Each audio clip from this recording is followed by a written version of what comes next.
할렐루야. 오늘도 하나님의 말씀을 받으시는 모든 분들께 예수 그리스도의 은혜와 평강이 충만하시기를 축복합니다.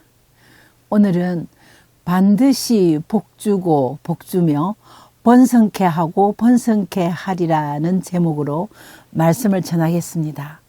본문 말씀은 히브리서 6장 14절 말씀입니다. 히브리서 6장 14절 말씀, 이르시되 내가 반드시 너에게 복주고 복주며 너를 번성케 하고 번성하게 하리라 하셨더니, 히브리서는 유대교에서 그리스도교로 개종한 유대인들을 위한 복음서라고 합니다. 히브리서가 서여진 시대는 로마 시대였으며 그리스도인들이 심한 박해를 받을 때입니다.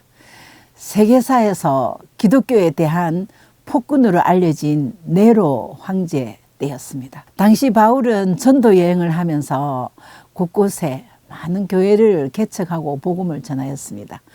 근데 많은 히브리인들이 유대교에서 그리스도교로 회심을 하고 착실하게 신앙생활을 잘 하고 있을 때 교회마다 거짓 선지자들이 들어와서 예수 그리스도를 믿는 믿음만으로는 구원을 받을 수 없다, 할례를 받고 율법을 지켜야 한다 하면서 복음을 훼손시켰고, 또 그 말에 흔들리는 사람들이 꽤 많았다고 합니다. 이러한 히브리인들에게 이들의 신앙을 경고케 해줄 필요성을 느끼고, 저자는 구약의 선지자들과 예언 그리고 믿음의 조상들의 신뢰를 들어가면서 구원의 확신과 거룩한 하나님의 뜻을 전하는 것을 목적으로 히브리서를 썼다고 합니다. 이 히브리서가 서여진 배경은 이렇지만 히브리서를 성경되게 하신 하나님은 오늘날도 믿음의 틀을 굳게 하지 못하는 성도들과 우리 모두에게 생명의 양식으로 주시는 말씀인 줄 믿습니다.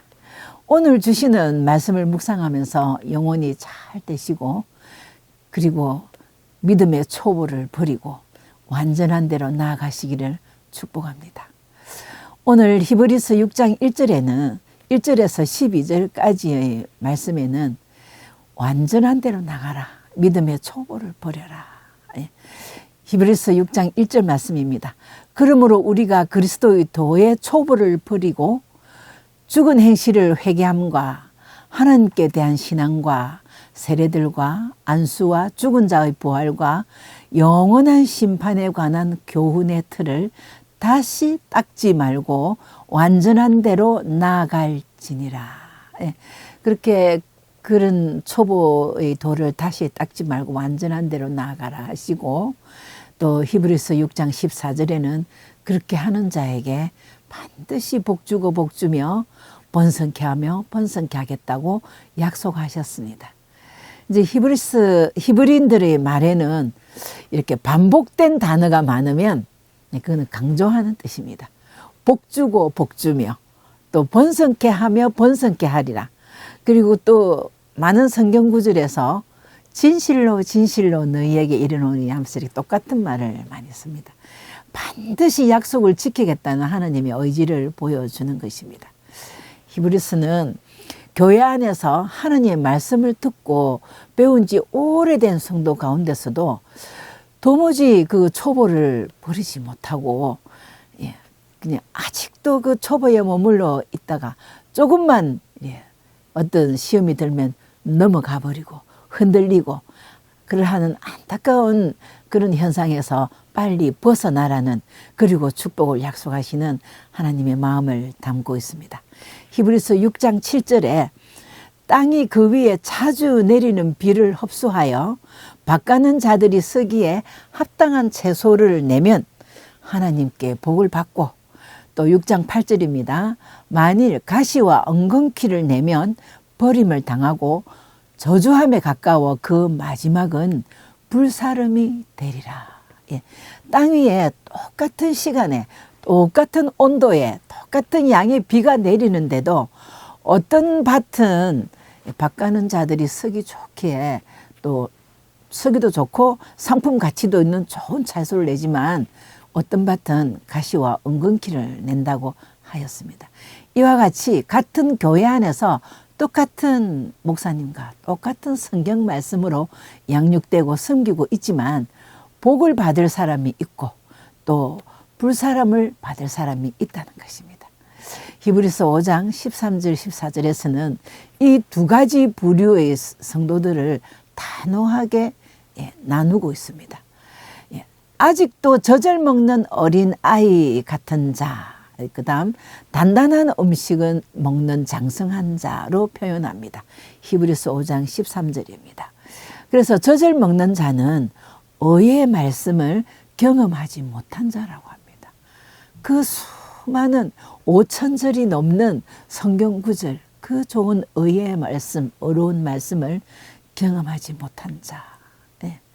히브리서 5장 13절에 이는 젖을 먹는 자마다 어린 아이니 의의 말씀을 경험하지 못한 자요. 그와 반면에 같은 성전에서 같은 성경 말씀으로 배우고 섬기고 사는 자 중에 영적으로 아주 장성한 자가 있습니다. 히브리서 5장 14절 말씀입니다. 단단한 음식은 장성한 자의 것이니 그들은 지각을 사용함으로 지혜를 사용함. 하나님이 주시는 지혜. 지각을 사용함으로 연단을 받아 선악을 구별하는 자들이니라. 아멘입니다. 같은 비를 흡수했는데 결과가 다르듯이 하나님의 말씀을 듣고 배워 은혜를 받았는데도 그 결과는 의의 말씀을 경험하지 못하는 사람과 선악을 분별하는 영성을 가지는 사람들이 있다는 것입니다. 그렇다면 오늘 이 말씀을 주시는 하나님의 마음은 너희는 어떠한가? 우리의 신앙을 다시 점검해보고 더욱 새롭게 거듭나기를 원하시는 하나님의 마음을 알 수 있습니다. 우리는 어떤 성도입니까? 무늬만 글을 사한 교인이었다가 교회가 어려울 때, 성도가 어려울 때, 정작 믿음의 진수를 보여줘야 할 때에 가시와 엉겅퀴를 내는 그런 믿음은 아닌지. 나는 같은 하늘 아래서 같은 제단을 섬기는데 예수님은 안 보이고 맨날 목회자들과 성도들이 잘 못하는 것만 용케 찾아내는 그런 신앙생활, 그런 성도는 아닌지. 교회 생활이 성도의 교제가 되고 함께 모여서 하나님께 영광 돌리는 예배가 되는 것이 아니라 무슨 사회생활이나 인맥활동이나 뭐 동아리 활동처럼 취미생활로 하는 그런 세례받고 구원받았다 하면서도 전능하신 하나님 복만 있으면 되는 거 아니가? 뭐 이런 초보의 수준이 아닌지 하나님께서는 우리의 신앙을 돌아보기를 원하십니다. 그렇습니다. 어영부영 신앙생활을 하면 나에게서 선한 것이 나오지 않고 가시와 엉겅퀴를 낼 수 있습니다. 그리고 결국은 버림당하고 저주함에 가까워지고 있는데도 내가 참 믿음인 줄 알고 돌이킬 수 없는 그런 시간들을 보낼 수 있습니다. 하나님은 분명히 말씀하십니다. 그리스도의 초보를 버리라고요. 그러므로 우리가 그리스도의 초보를 버리고 죽은 행실을 회개함과 하나님께 대한 신앙과 세례들과 안수, 죽은 자의 부활과 영원한 심판에 관한 교훈의 틀을 다시 닦지 마라. 이 말은요, 완전한 대로 나가라는 것입니다. 우리가 신앙 고백할 때에 나는 성령을 믿으며 거룩한 공교회와 죄를 용서받는 것과 그리고 몸의 부활과 영생을 믿습니다. 라고 고백을 합니다. 자, 그런데, 그런 고백은 하지만 이건 모두 내가 받아 누리는 것입니다. 이미 내가 구원받은 체험도 있고, 그 다음에 또 이미 내가 영생에 대한 확신도 있는 것입니다. 그런데 초보라는 것은 1절에 말씀하듯이 다시 닦지 말라는 것, 회개와 세례와 안수, 이거는 기독교 윤리의, 기독교 교리의 기본입니다.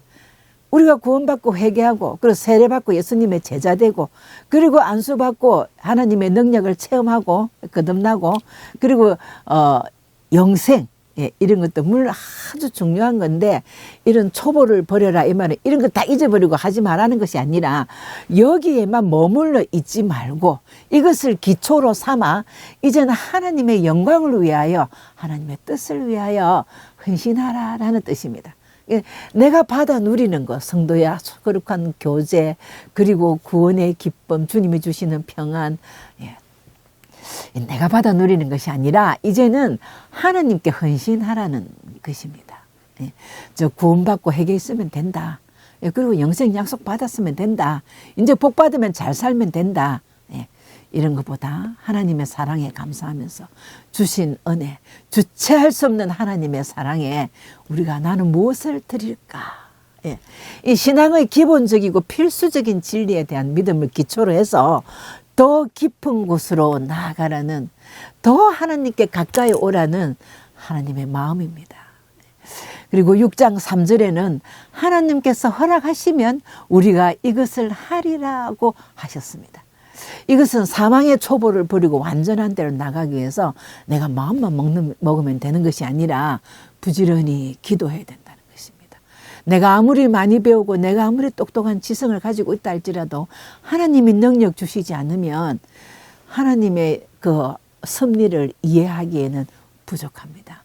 그리고 완전해지기에는 역부족입니다. 그러므로 하나님께서 능력을 주시면 내가 이루리라 하는 것은 하나님께 의지하고 하나님이 주시는 능력으로 완전한 대로 나갈 수 있다는 말씀입니다. 두 번째, 완전한 대로 나가지 않으면 믿음은 흔들립니다. 그리고 결론은 두 가지 부류로 나누어집니다. 한 분류는 하나님을 욕되게 하는 분류이고 한 분류는 구원의 확신을 가지고 끝까지 소망을 잃지 않는 부류입니다. 히브리서 6장 4절 6절에 한 번 빛을 받고 하늘의 은사를 맛보고 성령에 참여한 바 되고 하나님의 선한 말씀과 넷세의 능력을 맛보고 또 타락한 자들은 다시 새롭게 하여 회개하게 할 수 없나니 이는 그들이 하나님의 아들을 다시 십자가에 못 박아 드러내놓고 욕되게 함이라. 이 말씀은 같은 하나님을 믿으면서 또 같은 성경 말씀을 보면서 성령의 역사를 직접적이든 간접적이든 체험도 하고 오병이의 역사처럼 그런 기사에도 동참도 하고 하나님의 능력을 눈으로 보기도 했고 그리고 또 감사도 느끼고 그리고 또 어떤 자신도 있는 것 같았는데 흔들릴 때에 그리고 자기가 확신이 조금만 없으면 그냥 예수를 버릴 수 있는 사람, 쉽게 말하면 가짜 믿음이었죠. 이거 우리가 잘 분별해야 됩니다. 하나님은 세상을 이처럼 사랑하사 독생자를 주셨으니 누구든지 그를 믿는 자는 영생을 얻고 구원을 주신다고 했습니다. 근데 믿는다고 하면서도 나는 크리스찬이다 하는 자기 신념을 믿었지. 참말로 내가 몸 바쳐 끝까지 천국을 소망하며 나는 예수밖에 없어요. 나는 구원의 은혜를 잊을 수가 없어요. 하면서 나가는 그런 완전한 대로 나갈 수 있는 온전한 믿음이 없었기 때문에 가짜 믿음을 가지고 있었기 때문에 사탄의 시험에 넘어가는 것입니다. 이것은 분명히 하나님께서 말합니다. 머리로는 그리스도의 십자가에 대하여 그 의미를 다 알고 있지만 가슴으로는 그 십자가의 그 아픔과 그리고 하나님의 그 사랑에 대해서 전혀 감격하지도 않았던 것입니다. 그러므로 교회 생활하면서 봉사하고 헌금하고 헌신하였지만 내가 받을 복에 내가 누려야 할 복에 더 관심이 많았고 주를 위하여 하나님 나라를 이루기 위하여 하나님의 뜻에 합당하기 위한 그것에는 관심이 적었다는 것입니다. 어쩌면 없었을 수도 있었던 것입니다. 그래서 항상 깨어있고 성령을 사모하고 그 십자가 앞에서 내 신앙을 점검하고 열심히 기도하면서 말씀을 생각하고 말씀에 순종하고자 노력하고 확실하게 구주 예수를 믿으시기를 축복합니다. 디모데전서 4장 7절 말씀에 망령되고 허탄한 신화를 버리고 경건에 이르도록 내 자신을 연단하라 그랬습니다. 다음 한 부류는 그렇게 타락한 자가 되는 것이 아니라 구원의 확신을 가지고 끝까지 소망을 잃지 않는 부류입니다. 히브리서 6장 9절 말씀 사랑하는 자들아 우리가 이같이 말하나 너희에게 이보다 더 좋은 것 곧 구원에 속한 것이 있음을 확신하노라. 성령을 맛보고 그리고 또 성령에 참여하기도 하고 또 하나님의 능력을 경험해 보기도 했지만 타락하는 자가 있다. 또 돌아서는 자가 있다. 이렇게 말했지만 그래도 너희에게는 구원에 속한 확신이 있지 않느냐. 걱정하지 마라. 이 말입니다. 이 말은 구원받은 자는 구원이 취소되지 않는다는 말입니다. 믿음이 흔들리거나 의도적으로 하나님의 뜻을 거역할 수도 있습니다. 우리 믿는 자들에게 얼마든지 나약한 믿음, 연약한 모습, 인간 이런 것 때문에 우리 인간성 때문에 의도적으로 말씀을 거역할 수도 있습니다. 그러나 하나님께서 한 번 구원하신 영혼은 구원을 취소하지는 않습니다. 그렇다고 가만히 있는 것도 아닙니다. 예, 로마서 11장 1절 말씀. 그러므로 내가 말하노니 하나님이 자기 백성을 버리셨느냐? 결코 그럴 수 없느니라. 예, 하나님께서 우리를 구원하실 때 어떻게 구원하셨는데 한 번 구원한 자기 자녀를 죄 짓는다고 그 자녀를 포기할 수 있겠습니까? 한 영혼 한 영혼을 구원하기 위해서 목숨을 내어놓고 사형틀에서 모든 피를 값으로 지불하고 구원했는데 예, 한 번 구원한 자를 포기할 수 있겠습니까? 다시 말하면 그 자녀를 나를 자녀 삼으시기 위해서 들어간 미천이 얼만데 그걸 포기할 수 있겠냐 말입니다. 한 번 구원한 영혼은 예, 잘못하면 말씀을 거역하면 징계는 있습니다. 가만히 계시는 하나님 아닙니다. 질서의 하나님이시기 때문에 구원을 취소하지는 않지만 징계로서 우리를 깨달을 수 있도록 인도해 주십니다. 우리들의 죄에 대한 심판은 예수 그리스도를 믿는 그 순간에 모두 끝났습니다. 그러므로 구원은 우리들의 공로로 된 것이 아니라는 것을 알 수 있습니다. 예. 자, 그러면 어떻게 하면 완전한 대로 나아가서 성숙한 믿음을 가질 수 있을까요? 5장에서 말한 것처럼 5장 3절에 어린아이와 같은 자는 의의 말씀을 경험하지 못한 자라고 했습니다. 그러므로 우리는 의의 말씀을 경험할 수 있도록 말씀 붙잡고 살아야 됩니다. 믿음의 초보에 계속 머물러서 언제 회개했다, 언제 세례받았다, 예. 그리고 나 이제 영생 받았다 이것만 붙잡고 있으면 믿음의 초보가 되는 것이죠.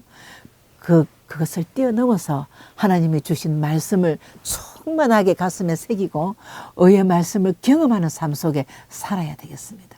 그 달고 오묘한 진리의 말씀을 깨달을 때 얼마나 이유 모르는 눈물이 나오는지 모릅니다. 예. 하나님의 음성을 들을 수도 있고 그 말씀 붙잡고 살 때 그 말씀을 통하여 기도도 응답받을 수 있고 그리고 그 말씀에 감동될 때에 내 삶이 변화되고 그 말씀이 삶에 적용되는 것 그것이 바로 의의 말씀을 경험하는 것입니다. 성경 전체가 아니라 한 절이라도 의의 말씀을 경험한다면 삶을 바꿀 수 있습니다. 예를 들면 마틴 루터 같은 사람은 로마서 1장 17절 말씀에 변화됐습니다. 복음에는 하나님의 의가 나타나서 믿음으로 믿음에 이르게 하나니 기록된 바 오직 의는 믿음으로 말미암아 살리라 함과 같으니라. 예, 믿음이다. 믿음으로 구원받는다는 것을 깨닫고 로마 가톨릭 교회의 잘못된 그 교리적으로 잘못된 부분을 지적하였습니다. 그렇습니다. 우리는 말씀 한 절이라도 의의 말씀을 경험하는 신앙생활을 할 때에 초보를 버리고 완전한 믿음으로 나갈 수 있습니다. 다음으로 선악을 분별하는 능력을 구해야 되겠습니다. 히브리서 5장 14절 말씀 단단한 음식은 장성한 자의 것이니 그들은 지각을 사용함으로 연단을 받아 선악을 분별하는 자들이니라. 우리가 하나님이 주시는 지혜와 총명으로 하나님의 성품 지극히 선한 그것을 분별할 수 있어야 합니다. 선악을 분별하는 주 안에서 선악을 분별하는 능력을 구해야 되겠습니다. 하나님은 선하십니다. 다윗은 하나님의 선하심과 인자심은 영원하다고 하셨고 바울은 지극히 선한 것을 분별하라고 하셨습니다. 즉 하나님의 성품, 하나님의 선하심과 사랑을 깨달아 알아라는 것입니다. 다음으로는 오래 참으며 소망의 믿음이 풍성한 자가 되어야 된다고 했습니다. 아브라함도 오래 참으면서 기다리다가 하나님이 주신 소망의 기업을 받았다고 유산으로 받았다고 했습니다. 부지런히 기도하고 신앙생활 게을리 하지 않으면서 기다려야 합니다. 히브리서 6장 11절 말씀에 우리가 간절히 원하는 것은 너희 각 사람이 동일한 부지런함을 나타내어 끝까지 소망의 풍성함에 이르러 게으르지 아니하고 믿음과 오래 참음으로 말미암아 약속들을 기업으로 받는 자들을 본받는 자가 되게 하려는 것이니라. 예. 우리가 내 기도 안 들어주나? 예. 정말 나도 부활할까? 예. 이런 반신반의하지 말고 끝까지 믿음을 지키면서 아브라함처럼 하나님의 약속을 기업으로 받으시기를 축복합니다. 예. 마지막으로 이제 오늘 본문 말씀입니다. 완전한 대로 나가는 성도들에게 특별한 약속을 주셨습니다. 히브리서 6장 14절 말씀입니다. 이르시되 내가 반드시 너에게 복주고 복주며 너를 번성케 하고 번성케 하리라 하셨더니, 예. 아까 말씀했듯이 반복된 단어가 나오면 히브리인들은 강조하는 것입니다. 복주고 복주며 그리고 번성케 하고 번성케 하며 하나님은 절대로 변치 않습니다. 그리고 거짓말을 하시지 않습니다. 히브리서 6장 10절 말씀입니다. 하나님은 불의하지 아니하사 너희 행위와 의의 이름을 위하여 나타낸 사랑으로 이미 성도를 섬긴 것과 이제도 섬기고 있는 것을 잊어버리지 아니하시느니라. 잊어버리지 아니하시느니라. 그의 이름을 위하여 나타내는 사랑, 그리고 또 섬기고 있는 것, 잊어버리지 않으신다는 거예요. 데살로니가 전서 1장 3절 말씀에 너희의 믿음의 역사와 사랑의 수고와 우리 주 예수 그리스도에 대한 소망의 인내를 우리 하나님 아버지 앞에서 끊임없이 기억함이니, 우리도 기억하고 하나님도 기억하기 때문에 분명히 복주고 복주며 번성케 하며 번성케 하신다고 약속하십니다. 그렇습니다. 아직도 예수님을 믿지 않으신 분은 용서받을 죄와 용서받지 못할 죄가 있다는 것을 꼭 기억하셔야 됩니다. 용서받지 못하는 죄는 하나님을 거역하는 죄, 성령을 거역하는 죄입니다. 다시 말하면 하나님이 안 계신다고 하나님의 존재를 인정하지 않는 죄입니다. 만약 고의로 죄를 범하는 그리스도인이 있다면 하나님은 그 사랑을 징계하는 하실지언정 구원을 뺏어가지는 않습니다. 그러나 거듭난 그리스도인들이 불순종하면 생애 속에 징계와 슬픔이 있을 것이고 그 징계가 더 커지기 전에 즉시 돌이키시고 바른 신앙생활 하시기를 간곡히 부탁드리며 축복합니다. 그리고 당시에 유대인들이 그랬던 것처럼 요즘에도 하나님의 말씀을 듣고 또 방송으로도 듣고 메시지로도 듣고 모든 것을 알면서도 복음을 배척하는 믿지 않으신 분들은 빨리 기다리시는 예수님의 품으로 돌아오셔서 믿음의 초보를 거쳐 믿음의 완전한 대로 나아가시기를 축복합니다. 결론입니다. 우리 성도들은 두 부류의 사람들 중에 어느 부류에 속하는지 하나님 앞에서 자기의 신앙 자세를 점검해야겠습니다. 똑같은 햇빛과 비를 내려주시는데도 어떤 이는 가시와 엉겅퀴를 내고 어떤 이는 좋은 채소를 내고 또 어떤 사람은 의의 말씀을 경험하고 또 어떤 사람은 또 신앙의 선악을 구분할 줄 알고 또 어떤 사람은 끝까지 구원의 확신을 가지고 소망의 기업을 받아 누리지만 중간에 타락하고 예수님을 떠나는 그런 가짜 믿음, 정말 안타까운 것 아니겠습니까? 하나님이 원하시는 마음은 누구든지 예수 그리스도를 믿고 주께로 돌아오시는 분은 품으시고 영생을 주신다고 하셨습니다. 좋은 믿음은 좋은 결과를 만듭니다. 믿음이 좋아야 생각도 좋고 행동도 생활도 좋아지는 것입니다. 오늘 말씀을 받으시는 모든 분들께 하나님이 약속한 복의 복을 받고 번성하고 번성하여 그리스도의 이름으로 모든 자손 만대까지 누리시기를 축복합니다. 아멘.